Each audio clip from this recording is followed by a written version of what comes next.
Selamat malam semuanya, Bapak Ibu sekalian. Assalamualaikum warahmatullahi wabarakatuh.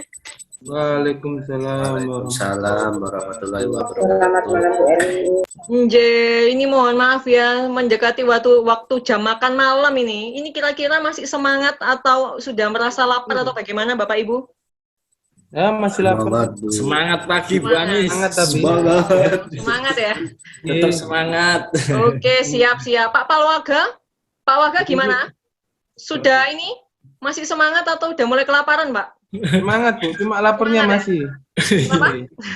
Semangat, cuma masih. laparnya masih. Oh iya, enggak apa-apa. Makan malam Itu kita alami semua kayaknya ya, enggak apa-apa.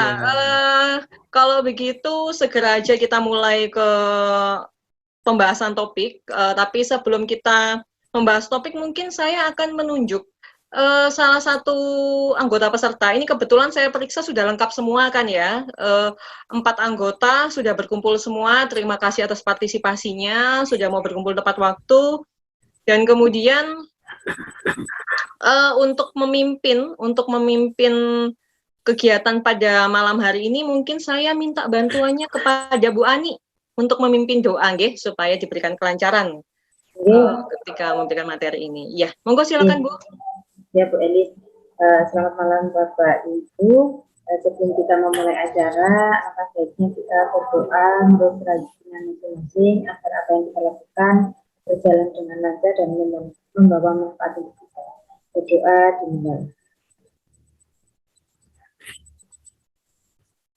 Berdoa selesai, saya kembalikan lagi ke Bu Eli. Terima kasih banyak Bu Ani. Oke, sebelum kita memulai topik yang yang akan kita bahas pada malam hari ini, pada sesi sinkronus kita, bagaimana kalau kita ice breaking dulu ya? Iya, siap Bu. Oke, nah Semangat. biar untuk ngetes semangatnya kita. Nah, untuk itu saya minta mungkin Pak Faisal sama Bu Ani, mic-nya mungkin dinyalakan, jangan di-unmute. Oke, Ya. siap. Oke, simple aja sih, sederhana sebenarnya. Ini sering saya lakukan kepada para peserta didik saya kalau udah mulai terlihat mengantuk gitu. Jadi kita akan melakukan tepuk semangat. Tepuk semangat itu seperti ini. Jadi nanti kita sama-sama ya. Contohnya seperti itu. Semangat. Yeay! Gitu ya. Bisa? Oke. Bisa ya? Bisa. dong. Oke, kita mulai ya. 1, 2, 3 bersama-sama. Semangat.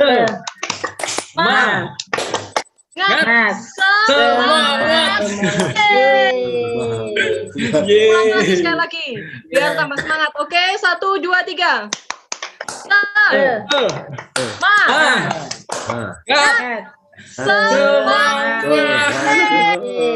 Terima kasih. Oke, sekarang semua sudah semangat, kita sudah bakar semangat kita ya. Saya share screen dulu. Share, apakah sudah tampak? Sudah Ibu. Sudah tampak ya? Iya, sudah. Sudah, sebentar. Saya langsung mulai slideshow aja ya.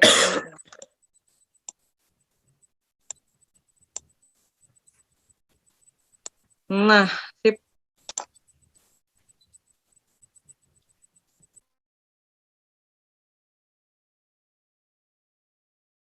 Oke, sudah tampak ya Bapak Ibu ya? Sudah Ibu. Oke, sebentar. Ini saya kecilkan dulu tampilannya.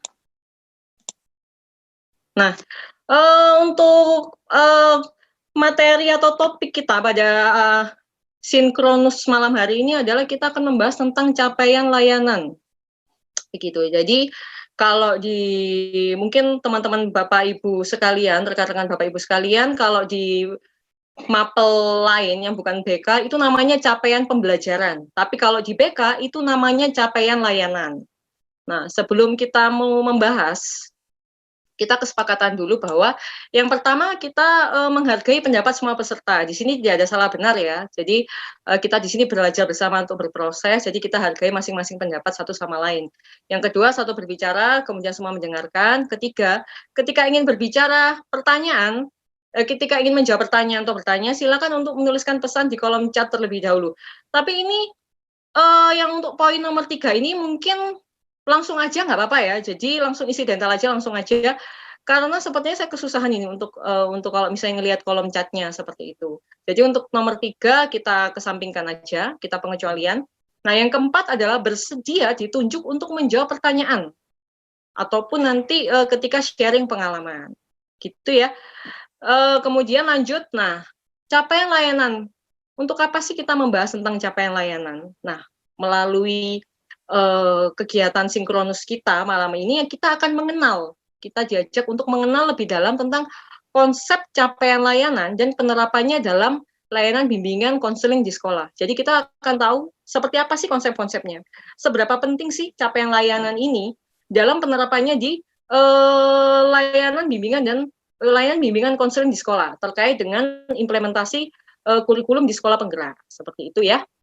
Kemudian untuk alert sesi, kita nanti pembukaan dulu, kemudian doa tadi yang sudah dipimpin oleh Bu Ani, kemudian ice breaking yang tadi juga sudah ya kita lakukan, kemudian pemaparan materi yang kita lakukan sekarang, terus nanti untuk tanya jawab ini akan kita lakukan di tengah-tengah di tengah-tengah pemaparan materi seperti itu. Jadi tidak di akhir, tapi bisa di tengah-tengah dan juga di akhir. Terus nanti kita akan lakukan diskusi singkat aja ya, tidak perlu banyak-banyak. Jadi singkat aja untuk mengukur kepemahaman kita akan materi yang sudah kita dapatkan atau kita pelajari pada malam hari ini. Kemudian yang berikut adalah kita refleksi diri seperti itu. Kira-kira dari sini, apakah mungkin saya menjelaskan terlalu cepat atau mungkin sudah pas? Bagaimana Pak Musagi, Pak Palwaga, Bu Ani? Sudah pas, Bu. Sudah pas ya? Sudah pas, Bu. Oke, saya punya kecenderungan kalau ngomong tuh kayak balapan ya, gitu, kayak pacuan kuda, nggak apa-apa ya.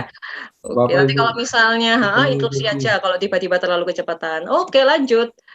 Nah, bimbingan konseling, sebelum kita diajak untuk mengenal konsep pelayanan, kita harus kembali lagi, flashback lagi ke belakang, untuk mengerti apa sih bimbingan dan konseling.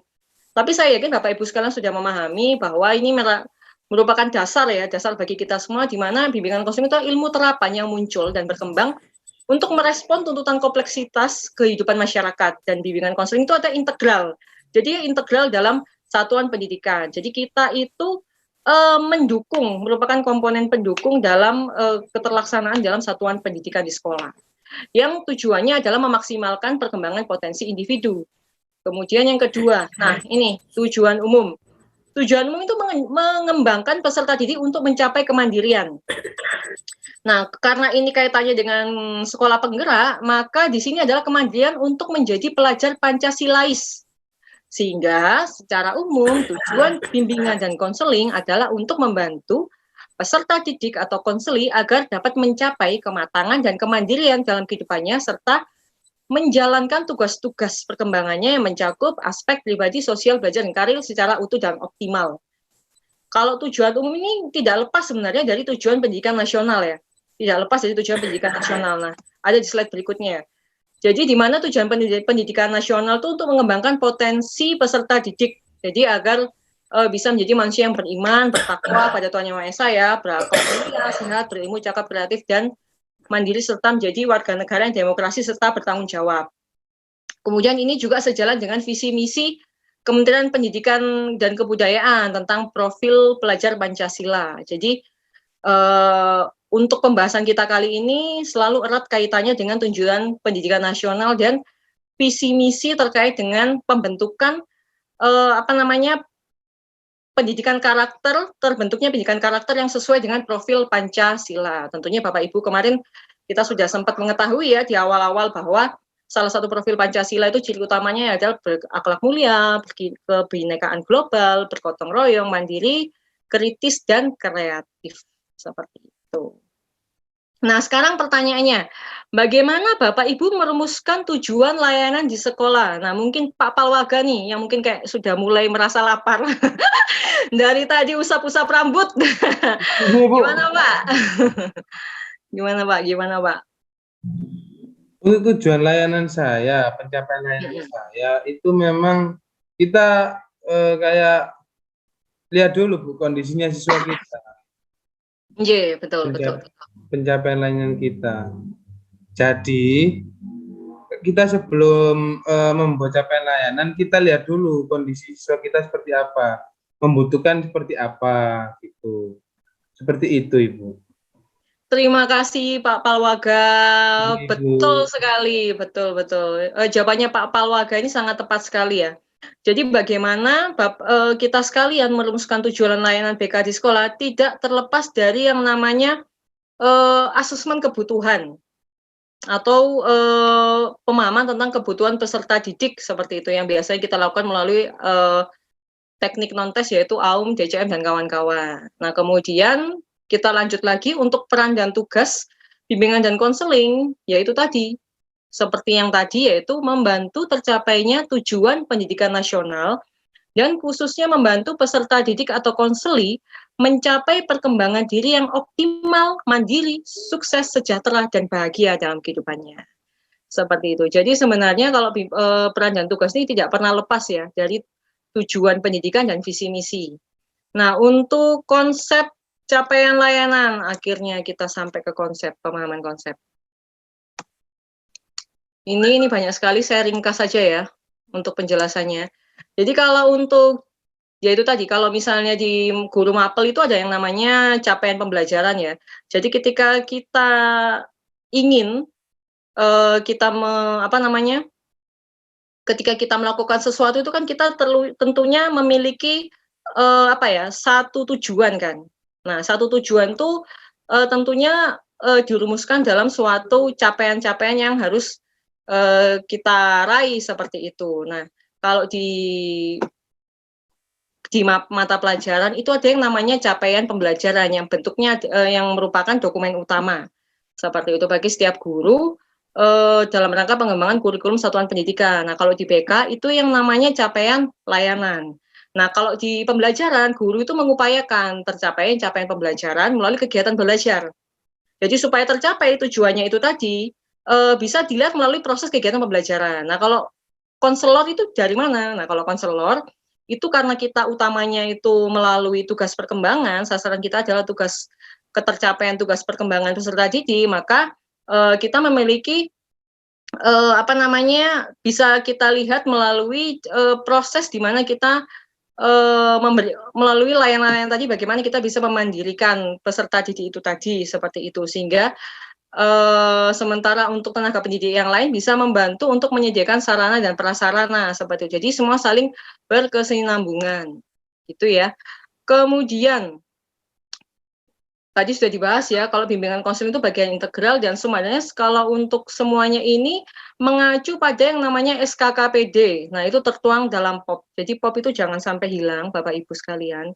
POP itu merupakan buku acuan kita, di mana POP merupakan bagian yang menjadi lampiran dari Permen 11 tahun 2014. Nah, di situ capaian layanan BK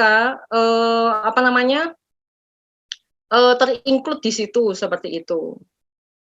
Dan kemudian capaian layanan BK itu dikembangkan berdasarkan komponen-komponen pendukung layanan. Nah, ini kita coba mengingat-ingat kembali ya. Kalau saya boleh tanya ke Pak Musagi. Pak Musagi? Iya, halo.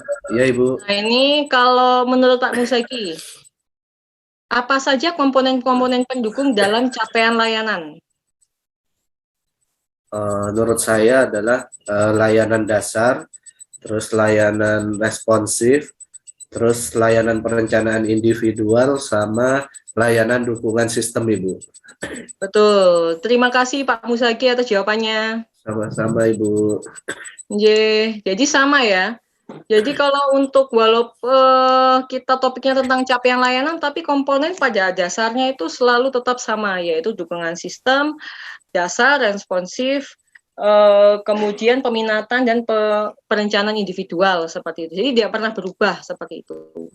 Kemudian kalau layanan bimbingan konseling, di sini ini setiap peserta didik itu tentunya kita ada jenjang SD, SMP, SMA, dan SMK.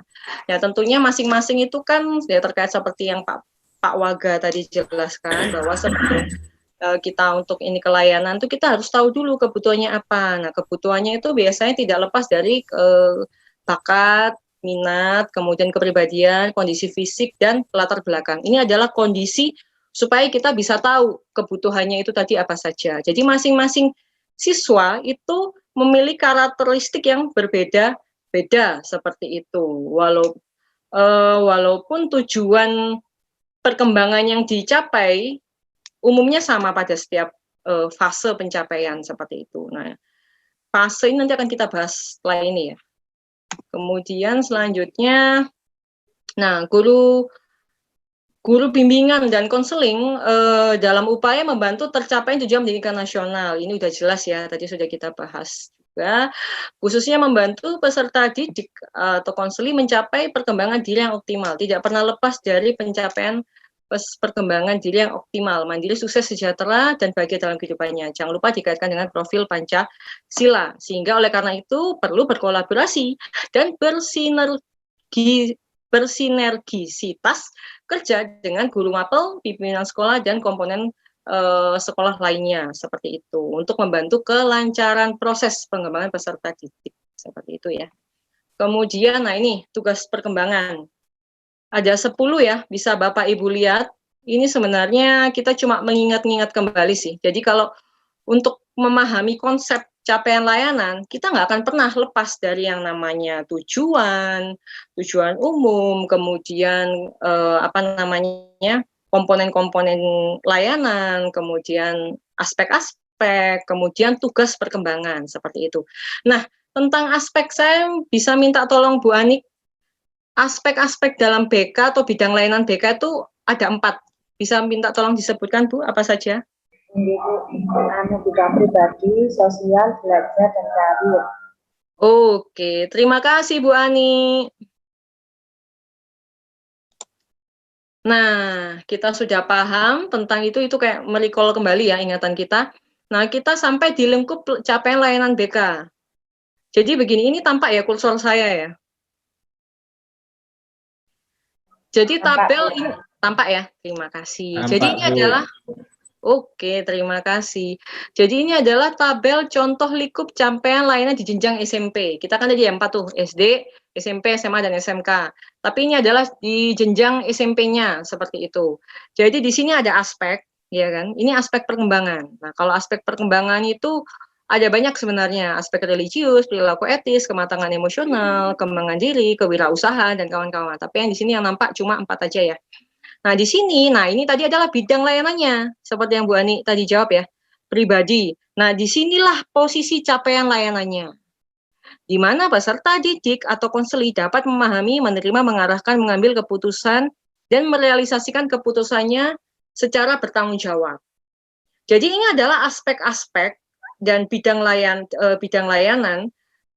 Jadi capaian ini terinclude dalam bidang layanan pribadi dan mendukung untuk perkembangan aspek dalam layanan religius, perilaku etis, kematangan emosional, dan pengembangan diri seperti itu. Jadi ini adalah 3 hal yang saling berkaitan. Nah, tampak dalam tabel ini tadi.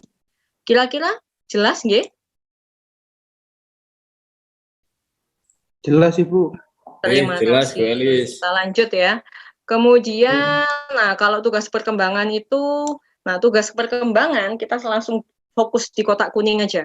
Tugas perkembangan dalam SKKPD ini merupakan dasar dalam menentukan capaian layanan bimbingan konseling.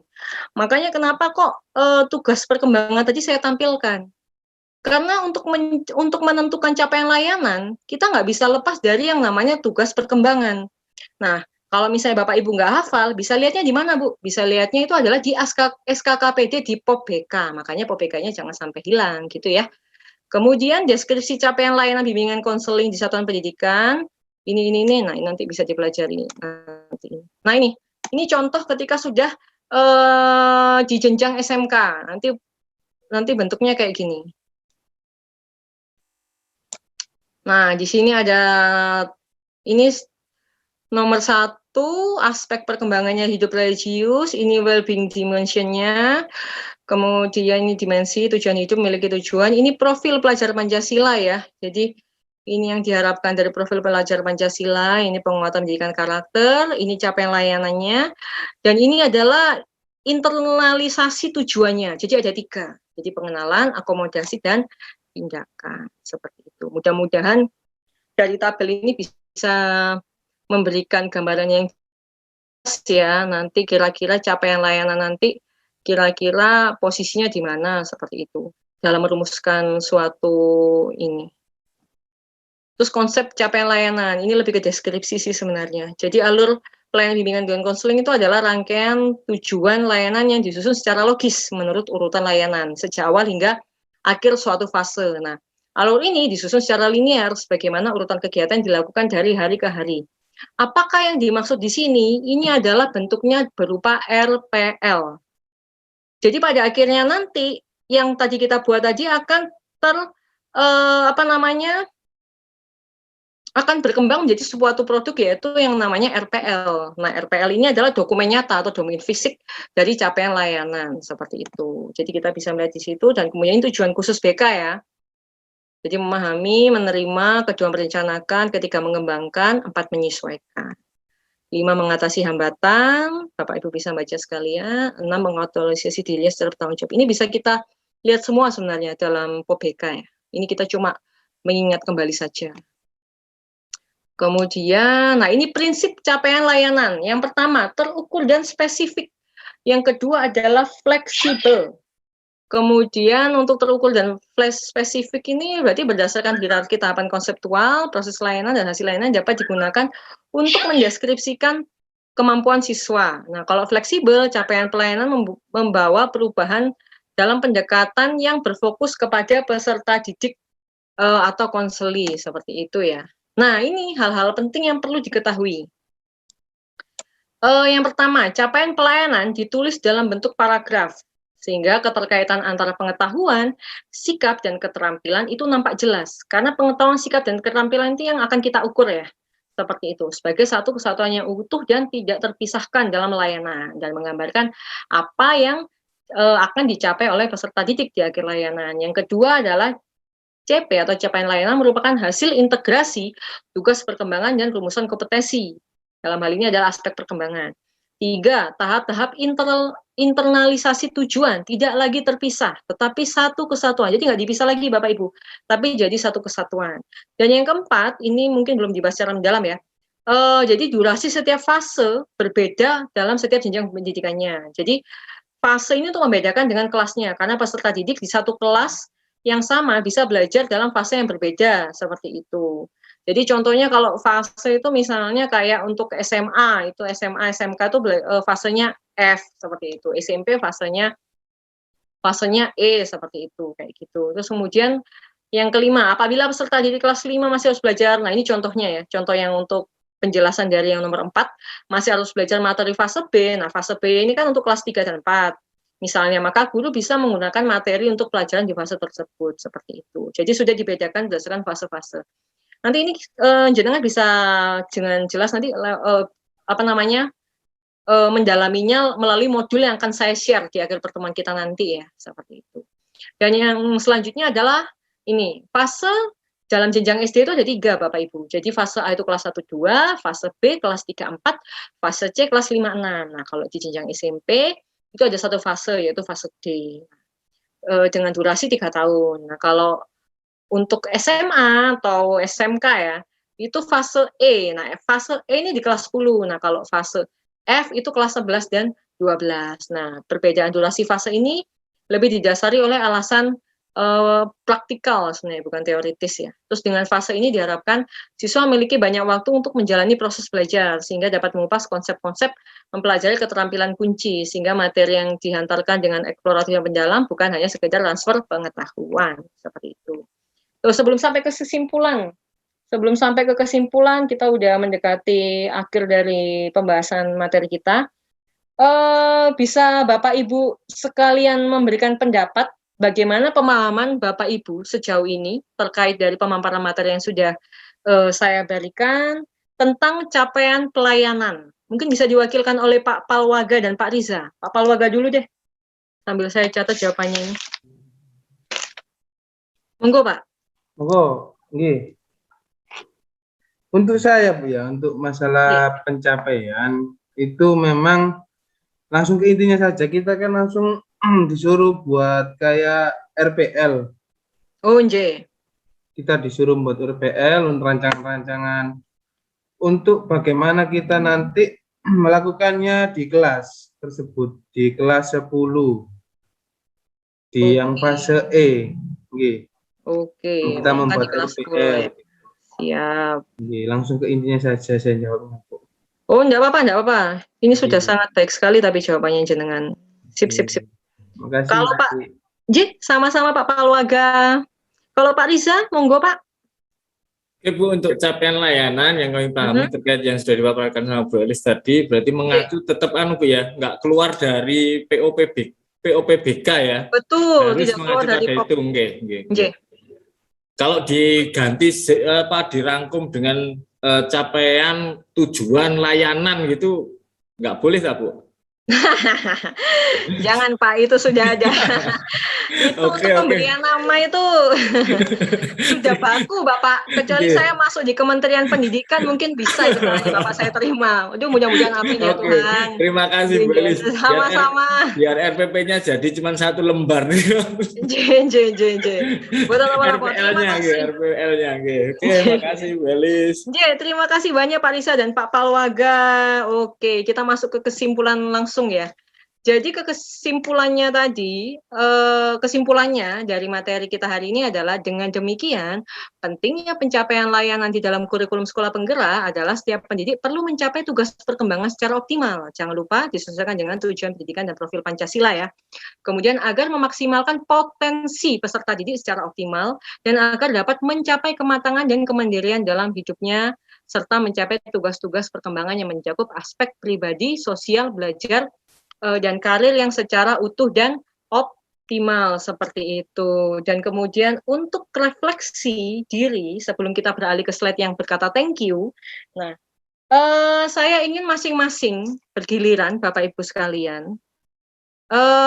Kita refleksi diri. Jadi pertanyaannya adalah apa yang Bapak Ibu pahami tentang kaitan antara capaian BK dengan peran Bapak Ibu sebagai konselor di sekolah gitu. Jadi apa kaitan CP dengan peran Bapak Ibu selaku konselor? Dan yang kedua, bagaimana cara Bapak Ibu menghadapi tantangan yang mungkin akan ditemukan nantinya? Monggo, bisa dimulai dari Bu Anik dulu.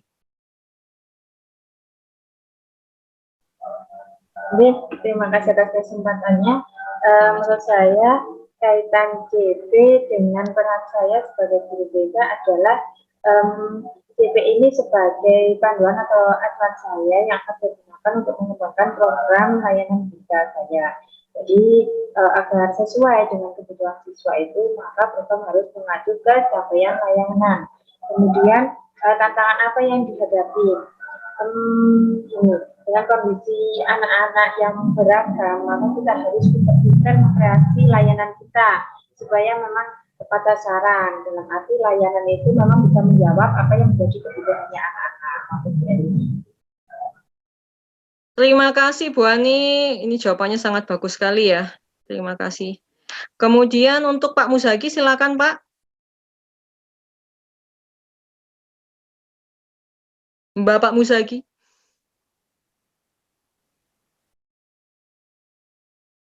Masih di mute Pak? Masih ke mute? Itunya?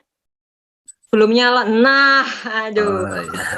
Sudah penjelasan panjang lebar kayaknya Bapak tadi. Tapi kemut. Aduh, oke. Monggo. Ya.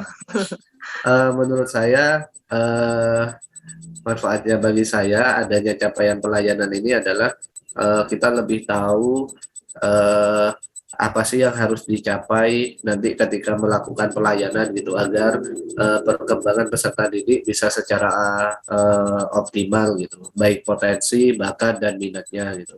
Terus kalau untuk tantangannya kayaknya saya harus belajar banyak platform baru yang itu zaman digital ini digunakan gitu. Oke, betul. Ya, baik, terima kasih. Terima kasih Pak Muzaki. Waduh, menarik sekali ya. Belajar platform baru, benar-benar sekali Bu. Ya, benar-benar sekali Pak. Ini karena sudah era digital ya. Sekarang kita langsung ke Pak Palwaga. Pak Palwaga, Gimana Pak? Iya, Bu. Kaitannya CP dengan peran jenengan di sekolah sama tantangan?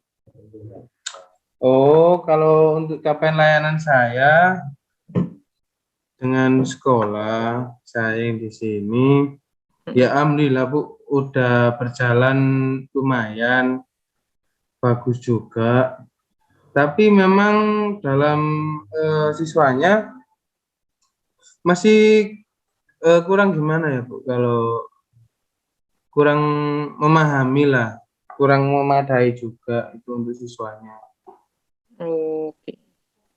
Untuk masalah capaian pelayanannya, ya mungkin aku kekurangannya juga ada di saya juga Bu, makanya Refleksi diri siswanya bener-bener nih kayaknya nih. iya refleksi diri ada juga dari sayanya Bu, mungkin Bu, yang memang siswanya kurang apa ya, ikut berpartisipasi dalam pencapaian layanan tersebut gitu. Oh, oke, siap. Terima kasih Pak Palwaga. Kalau berdasarkan jawaban Pak Palwaga ini ada optimis ya, berjalan bagus, tapi pesimisnya adalah jenengan merasa kurang dukungan dari siswa dan jenengan sendiri. Waduh, Iya. berarti refleksi dirinya ini Pak Palwaga kurang percaya diri. Benar. Gitu nggih. Benar Tapi itu. kalau untuk konsep pemahaman capaian layanan jenengan sudah bagus sekali, Pak. Terima kasih. Terima kasih. Kalau Pak Risa, Pak, Oke, terima sebagai kasih penutup Bu malam ini. Bu Elis terkait dengan J. paparan capaian tadi, insya Allah sama dengan Pak Muzaki, Bu Ani, Pak Walga. Cuman di sini kita itu terkendalanya terkait dengan apa ya? Kita sudah menentukan capaian-capaian dari pemetaan awal, kan tapi motivasi minat belajar siswa itu kurang. Kita sudah capaiannya yang kita arahkan seperti itu lah. Terus dukungan dari orang tua kadang juga tidak support karena di sini mungkin juga sebagian siswa itu ada yang apa Bu ya tinggal sama mbah atau keluarga apa ya dititipkan lah orang tuanya, mungkin ada yang belajar kerja di luar negeri atau seperti itu. Jadi mungkin minat motivasi belajar yang masih kurang. Oke. Berarti lebih ke ini ya, situasi dan kondisi ya yang kurang mendukung ya. Betul Iya, Bu benar-benar. Elis, dia kita sudah mempersiapkan tapi anaknya yang mau diajak ke situ itu yang nggak siap-siap. Iya, benar. Itu Terima betul kasih itu. tantangan kita Bu Elis untuk Iya, menyukseskan itu. benar. Mudah-mudahan ya bisa kita lewati semuanya. Aduh, terima kasih banyak ya Bapak Ibu sekalian, melalui refleksi-refleksi ini kita bisa memperkuat pemahaman kita tentang ketercapaian pelaksanaan untuk penerapan capaian layanan ini tadi. Jadi sebenarnya capaian layanan ini nanti pada dasarnya kan digunakan untuk perencanaan program BK Bapak Ibu. Jadi dalam melakukan asesmen nanti didasarkan adalah pada capaian layanan. Jadi di mana semua konsuli berhak mendapatkan layanan BK agar potensinya berkembang dan teraktualisasi secara positif. Oke, sekian materi saya tentang capaian layanan pada malam hari ini. Semoga bisa menginspirasi dan membuka wawasan baru bagi kita semua yang bergerak di bidang pendidikan khususnya BK. Sebelum menutup, ada baiknya tadi kita sudah membuka dengan doa, maka kita tutup juga dengan doa. Maka kepada Bu Ani yang sudah membuka tadi, saya persilakan untuk menutup dengan doa, Bu. Doa penutup. Alhamdulillah, materi kali ini sudah selesai. Sebelum kita akhiri, mari kita berdoa. Berdoa selesai, saya kembalikan lagi ke Terima kasih banyak Bu Ani, terima kasih banyak Pak Muzaki, Pak Palwaga, dan Pak Riza yang sangat super sekali pada malam hari ini. Tetap semangat ya mengikuti materi kita. Sampai bertemu kembali di kegiatan atau sesi sinkronus kita yang selanjutnya, dan selamat mengerjakan tugas-tugas di sesi asinkronus ya. Terima kasih, selamat malam. Assalamualaikum warahmatullahi wabarakatuh. Waalaikumsalam warahmatullahi wabarakatuh.